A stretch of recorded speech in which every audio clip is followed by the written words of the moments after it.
करना चाहता था, लेकिन अभी अभी मैं पसरूर बार में लेक्चर दे किसी हवाले से आया हूँ। तो मुल्क पाकिस्तान में चूँकि एक बड़ा हादसा हो गया, इसलिए वो बात मैंने वहाँ जाके महसूस की है कि अगर हमारे अहले इल्म लोगों को इतनी ज़रूरत है तो आप लोगों को कितनी ज़रूरत होगी। तो बात को समझना है आपने। पहली बात तो यह है कि समझना है इस बात को कि हमारे ज़ाहिर है बड़ी अदालत सुप्रीम कोर्ट है और उसका चीफ जस्टिस, तो 2019 में एक FIR जो है वो रब्वे में दर्ज हुई कि एक शख्स जो है वो कुरान करीम की एक तफसीर जो है वो लोगों में तकसीम कर रहा है और उनको अपने मज़हब में आने की दावत दे रहा है। तो चूँकि पाकिस्तान का जो कानून है उसमें मरज़ई और कादियानी अपने मज़हब की तबलीग नहीं कर सकते। अच्छा, पहले ये बात मैं आपको अर्ज़ कर दूँ, चूँकि वो पूरी दुनिया को ये बताते हैं कि हमारे ऊपर जुल्म हो रहा है पाकिस्तान में, इसलिए फिर यूरोप भी उनको पनाह देता है, अमेरिका में भी पनाह मिलती है कि हिंदुओं को भी अपनी मजहबी आज़ादी है, ईसाइयों को भी है, यहूदियों को भी है, सिखों को भी है, लेकिन हमें अपना काम करने में पाकिस्तान में आज़ादी नहीं है। पाकिस्तान के कानून में हम अपनी इबादत खाने को मस्जिद नहीं कह सकते, हम अपनी मस्जिदों के ऊपर ला इलाहा इल्लल्लाह मुहम्मदुर रसूलुल्लाह नहीं लिख सकते, हम अपने कुर्बानी वाले जानवर को कुर्बानी का नहीं कह सकते, हम कुरान करीम को पास नहीं रख सकते, तो हमें आज़ादी नहीं है। अब लोग भी ये कहते हैं कि यार जब बाकी सारे मज़ाहब को आज़ादी है तो इनको भी मिलनी चाहिए। वही बात हमारे चीफ जस्टिस साहब ने अपने फैसले में लिखी। उन्होंने कहा जी देखिए ये बुनियादी इंसानी हुकूक का मामला है, तो इसलिए ये शिकें जो हैं ये दफ़ात ख़त्म करनी चाहिए और मरज़इयों का भी जैसे जी चाहे वो, तो जैसे और मज़ाहिब हैं अपने अपने इबादत खानों में। भाई ईसाई देखिए क्रिसमस करते हैं, अपने सारे दिन मनाते हैं, सिख मनाते हैं, यहूदी मनाते हैं, हिंदू मनाते हैं। अब आप सोचेंगे कि इसमें कौन सी ऐसी बात है, यही सबसे बड़ा हमला है। एक बात मैंने पहले भी एक दफ़ा आपसे कही थी कि पहले इस मसले की नौइयत को समझें और ये अपने बच्चों को भी समझाएं। ये हमारे अकीदे का मामला है, ये कोई छोटी मोटी बात नहीं है। मसला ये है कि मुझे ईसाई क्रिसमस पे बुलाते हैं, मैं जाता हूँ, वो हमें इंजील का तोहफ़ा देते हैं, हम वो भी कबूल करते हैं। मुझे कई दफ़ा मती की इंजील, लोका की इंजील, अच्छा ये भी मैं आपको बताऊँ, ये मैंने उनकी इंजीलें ख़रीदी नहीं थी, उन्होंने मुझे भेजी थी। उनको मैंने मुताला भी करता हूँ, पढ़ता भी हूँ। ये बात अपने बच्चों को भी समझानी है। अब वो ईसाई जो है उसके साथ मेरा इख्तिलाफ क्यों नहीं है? उसको मैं खुद कहता हूँ कि गिरजे में जाके अपनी इबादत करने की इजाज़त है। क्यों? इसलिए कि वो इबादत के लिए मेरी मस्जिद इस्तेमाल नहीं करता, वो अपनी इबादत के लिए अपने गिरजे को, सिख अपनी इबादत के लिए अपने गुरुद्वारे को इस्तेमाल करता, यहूदी अपनी हैकल को इस्तेमाल करता है। ईसाई क्या कहता है? मैं ईसा अलैहिस्सलाम को मानने वाला ईसाई हूँ और ये ला इलाहा इल्लल्लाह मुहम्मदुर रसूलुल्लाह पढ़ने वाला मुसलमान है। ये बात समझें कि ईसाई क्या कहता है कि मैं ईसाई हूँ और ये कलमा पढ़ने वाले मुसलमान हैं। एक हिंदू क्या कहता है कि मैं हिंदू हूँ और ये कलमा पढ़ने वाले मुसलमान हैं। एक यहूदी कहता है कि मैं यहूदी हूँ, मूसा अलैहिस्सलाम को मानने वाला, और ये कलमा पढ़ने वाला मुसलमान है। अब ये पता है क्या, ये पाबंदी क्यों लगी भाई? हमारे कानून में ये पाबंदी क्यों लगी? ये पाबंदी इसलिए लगी कि दुनिया के सारे मज़ाहिब अपने अपने मज़हब को भी मानते हैं और हमें बहैसियत मुसलमान भी तस्लीम करते हैं। लेकिन ये कादियानी और मरज़ई जो हैं, इनका अकीदा ये है कि हम मिर्ज़े को मानने वाले मुसलमान हैं और ये ला इलाहा इल्लल्लाह मुहम्मदुर रसूलुल्लाह पढ़ने वाले काफिर हैं।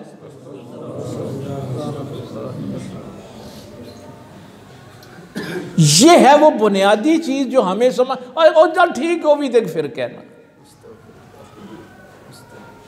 अब इनके कलमे पे पाबंदी, मसलन ये मस्जिद के ऊपर ला इलाहा इल्लल्लाह मुहम्मदुर रसूलुल्लाह अपना इनका जो इबादत का उस पर नहीं लिख सकते। सुप्रीम कोर्ट ने पाबंदी लगाई, हमारे आइन ने पाबंदी लगाई। क्यों लगाई थी? इसलिए लगाई थी कि इन्होंने ये कहना शुरू कर दिया था कि जब आप पढ़ते हैं ना ला इलाहा इल्लल्लाह मुहम्मदुर रसूलुल्लाह, तो ये कहते थे इस मोहम्मद से मुराद मिर्जा है। वो जो 1400 साल पहले मोहम्मद आए थे वो दोबारा मबूस हुए। इसलिए हमारे आइन में ये पाबंदी लगाई गई कि अब तुम मोहम्मद रसूलुल्लाह नहीं पढ़ सकते। तुमने पढ़ना है तो अपने मिर्जे का नाम लो ना भाई। ईसाई अपने ईसा का नाम लेते हैं ना, यहूदी अपनों का नाम लेते हैं, हिंदू अपनों का नाम। जब तुमने मजहब अलहदा बना लिया,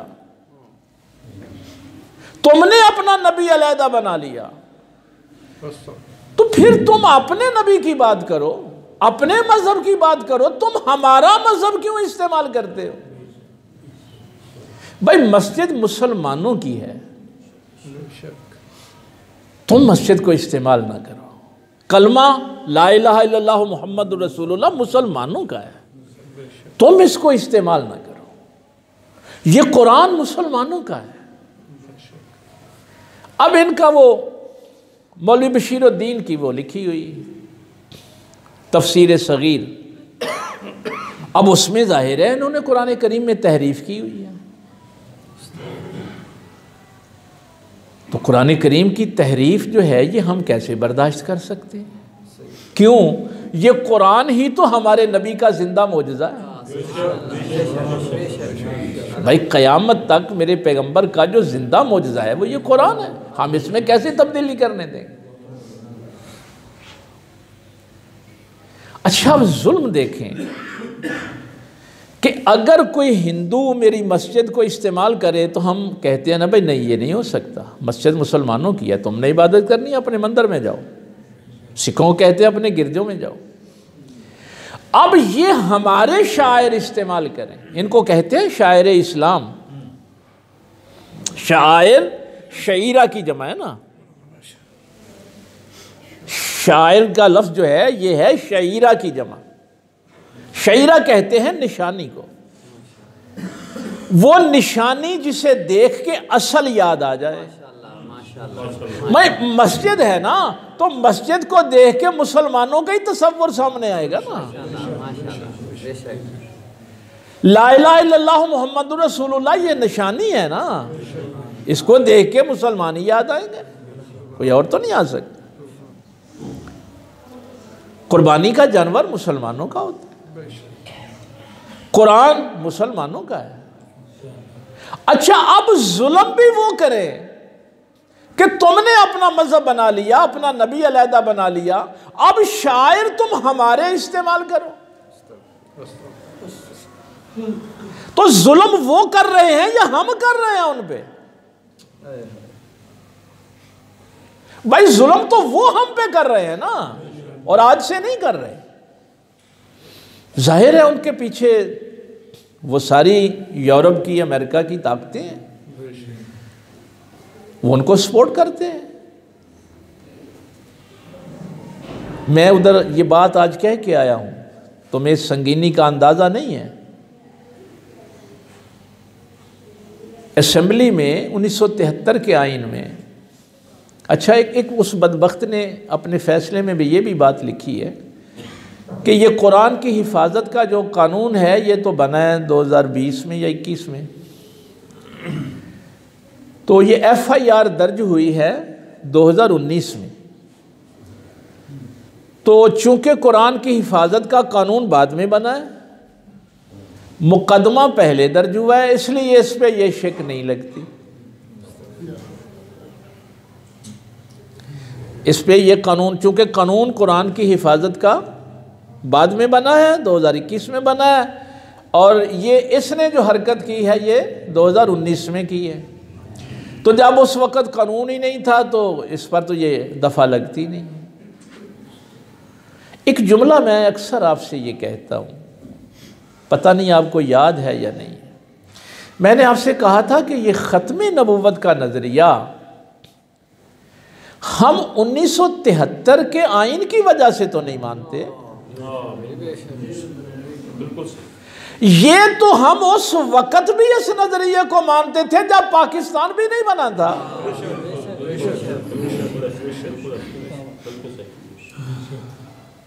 ये कुरान की हिफाजत क्या हमने 2021 के बाद करेंगे? अच्छा, फिर अपने फैसले में इस आयत को भी लिखता है, इन्ना नहनु नज़्ज़लना ज़िक्रा व इन्ना लहू लहाफ़िज़ून, कि अल्लाह फरमाता है कि हम इस कुरान को नाजिल करने वाले हैं और हम ही इसकी हिफाजत करने वाले हैं। तुम्हें क्या ज़रूरत है हिफाजत करने की? अल्लाह कर लेगा। आगे से बदतमीजी, यानी फैसले में ये 2 आयतें उसने लिखी, एक ये आयत लिखी है और दूसरा लिखी है ला इकराहा फिद्दीन, कि दीन में तो जबर नहीं है। मैं उधर बार में भी ये बात उनको बयान करके आया हूँ। अल्लाह वहदहू ला शरीक है, लेकिन उसने इस आयत में क्या कहा, नहनु नज़्ज़लना, हमने नाजिल की। ये नहीं कहा मैंने नाजिल की, हमने नाजिल की। जो जो कोई उस नुज़ूल कुरान में जिब्रील था और फरिश्ते थे, जो जो कोई शामिल था, अल्लाह ने सबका जिक्र किया, सबको शामिल किया। जैसे जिहाद में तीर बनाने वाला, पैसे खर्च करने वाला, उसको उठा के लाने वाला, मुजाहिद को पेश करने वाला, तमाम जिहाद में शामिल होते हैं। और आगे फिर ये नहीं कहा कि मैं हिफाजत करूंगा, हाफिजून, हम हिफाजत करेंगे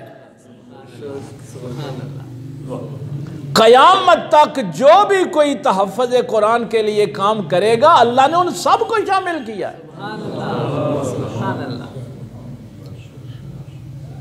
बैसियत मुसलमान ये हमारी जिम्मेदारी है, हम ये नहीं होने देंगे।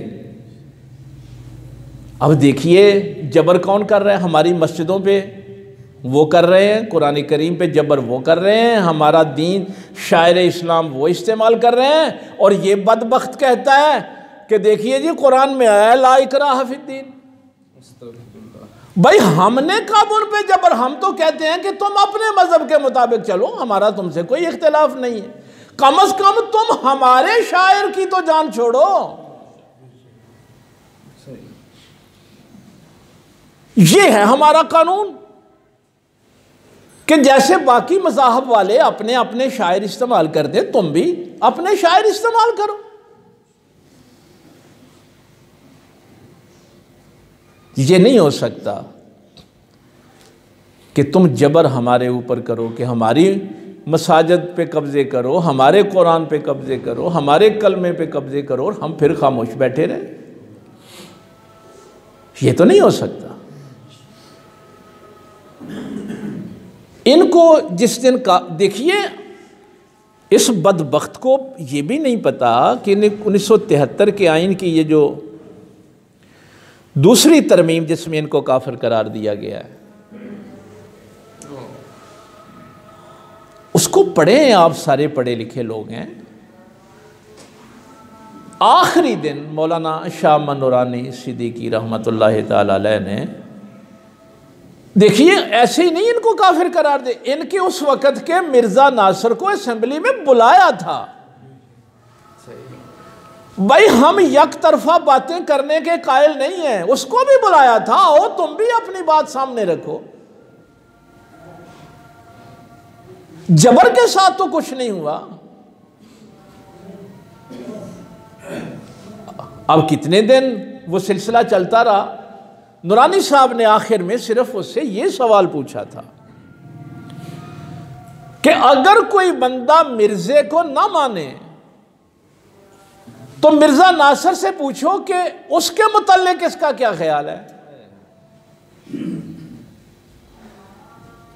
हमारे बच्चों को शायद नहीं इस बात का इल्म कि किस बात पे इनको काफिर करार दिया गया।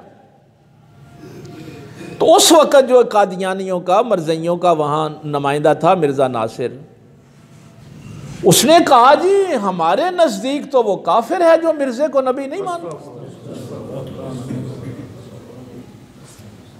तुम अपने दिल में उनके लिए नरम रवैया रखते हो कि कोई बात नहीं यार, वो भी तो साढ़े अपना हमसाए ने, दोस्त ने, वो आपको काफिर समझते हैं।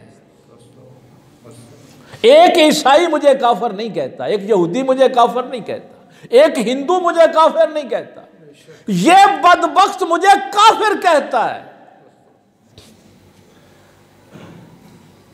उसने कहा इनके बच्चों के भी हम जनाजे नहीं पढ़ते, इसलिए कि हम बच्चा भी तो काफिर का ही है ना, जो मिर्जे को नबी ना माने हमारे नजदीक वो काफिर है। अब मिर्जे नासिर ने अपना फैसला सुना दिया असेंबली में खड़े होके। अब असेंबली में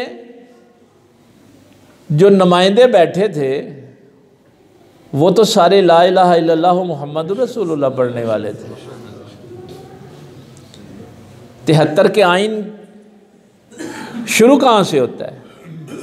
ये ममलकत खुदादाद अल्लाह की दी हुई ममलकत है, इसका असल हाकिम अल्लाह है। इस मुल्क का असल हाकिम अल्लाह है और इस मुल्क पर हुकूमत का हक अल्लाह के नायब जो खलीफे हैं यानी अवाम हैं, इनको हक है कि वो अल्लाह के निज़ाम को इस मुल्क पे नाफिज करें और ये अवाम जिसे मुंतखब करेगी वही नुमाइंदे अल्लाह के अहकामात को लोगों पे लागू करेंगे। और कोई भी कानून इस मुल्क में कुरान और इस्लाम के ख़िलाफ़ नहीं बन सकता। ये है इस मुल्क का आइन, जहाँ से ये शुरू होता है। हमारे मुल्क में 98% 98% मुसलमान रहते हैं, 98% मुसलमान हैं, बाकी 2% आबाद दूसरे मज़ाहिब, उसमें सारे ही हैं, हिंदू भी हैं, सिख भी हैं, ईसाई भी हैं। अब उस बदबख्त ने असेंबली में खड़े होके कहा कि जो मिर्ज़े को नबी नहीं मानता हमारे नज़दीक वो काफिर है। अब ये जो असेंबली में मुसलमान बैठे थे उसने तो इन सब को काफिर कह दिया और ये नुमाइंदे थे पूरे पाकिस्तान के। अब उनके पास चारा कोई नहीं था। अब अगर वो मिर्जे नासिर को बचाते तो पाकिस्तान के मुसलमान नहीं बचते थे। दबाव तो बहुत ज्यादा था यूरोप का।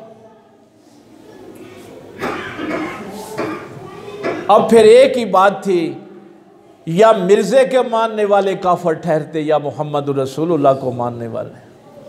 इसलिए ये फैसला किया गया कि ये बदबख्त काफिर हैं जिन्होंने अपना नबी नया बना लिया है। हम मुसलमान हैं इसलिए ये हमारे शायर इस्तेमाल नहीं कर सकते। दबाव कितना था। जुल्फ़िकार अली भुट्टो का वो जुमला कभी नहीं भुलाना। जब ये आइन पास हुआ, कानून आइन में तरमीम हुई, कानून पास हुआ, मेरे पास घर में पड़ा हुआ, मैंने अपने पाकिस्तान के आइन की बुक रखी हुई। तो भुट्टो ने जब उसके ऊपर दस्तखत किए तो उसने कहा मैं अपनी मौत पर दस्तखत कर रहा हूँ। इतना दबाव था कुफ्फार का। इसको मामूली ना समझें। आप समझते हैं कि काजी फायज ईसा बोल रहा है,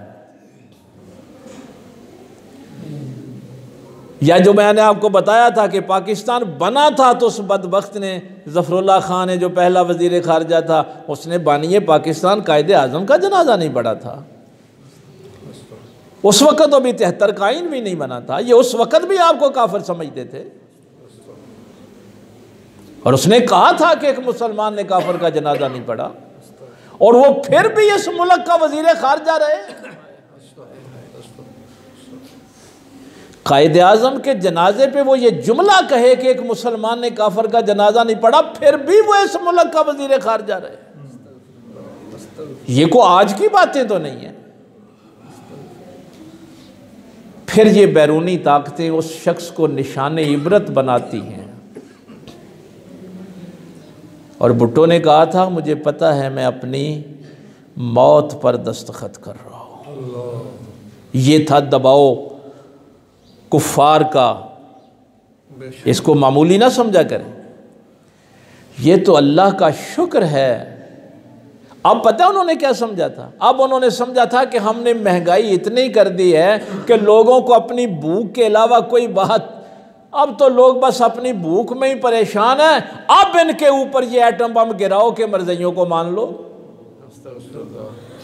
लेकिन वो ये भूल गए कि हम तो बच्चे भी कुर्बान कर सकते हैं, गुस्ताखी नहीं होने देंगे। तुम्हें गलती लगी है काजी फायज ईसा, हम पैगंबर की गुस्ताखी नहीं होने देंगे, हम इस कुरान में तहरीफ नहीं होने देंगे। तुझे नहीं, और भुट्टो से ये कहा गया था, जेल में भी कहा गया था, तुम्हें जेल से निकलवा देते हैं, ये आइन वापस करो, ये कानून वापस करो। और उसने कहा था मेरी बख्शिश का यही तो एक जरिया है,